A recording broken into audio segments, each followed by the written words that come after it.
ایک صحابی پوچھتے ہیں، حضرت ہریرہ رضی اللہ تعالیٰ عنہ راوی ہیں، عرض کیا یا رسول اللہ من حق الناس بحسن صحابتی، میں کون سا حقدار ہے سب سے زیادہ جس کو میں اپنی بہت ہی بہترین خدمت و صحبت دوں، جن کے ساتھ میں لگا رہوں اور خدمت کروں، سب سے زیادہ حق کس کا ہے مجھ پر؟ قال امک، فرمایا تمہاری والدہ کا، تمہاری ماں کا۔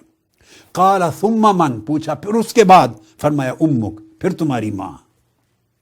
قال ثم من، پھر اس کے بعد؟ قال امک، پھر تمہاری ماں۔ پھر چوتھی بات پوچھا ثم من، قال ابوک، پھر تمہارا والد۔ اب 3 گنا حق خدمت کا ماں کا بڑھا دیا ہے والد سے۔ ایک ذہنوں میں سوال آئے گا کسی کا کہ کیوں، اس کی وجہ کیا ہے؟ وجہ بڑی سادہ ہے سمجھنے کے لیے۔ 4 تکلیفیں ماں نے ایسی اٹھائی ہیں اولاد کے لیے جو باپ نہیں اٹھاتا، اس میں باپ شریک نہیں ہے۔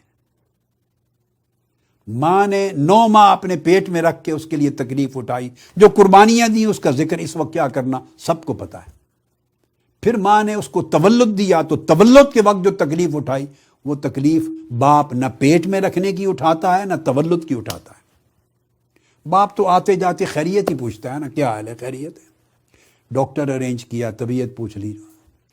تیسری تکلیف اٹھائی، اس نے 2 سال دودھ پلایا یا گود میں لے کے اہتمام کیا، اپنا آرام قربان کیا۔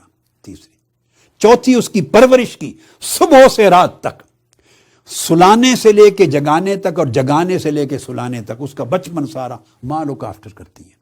اس کی وجہ سے 3 گنا حق ماں کا بڑھایا۔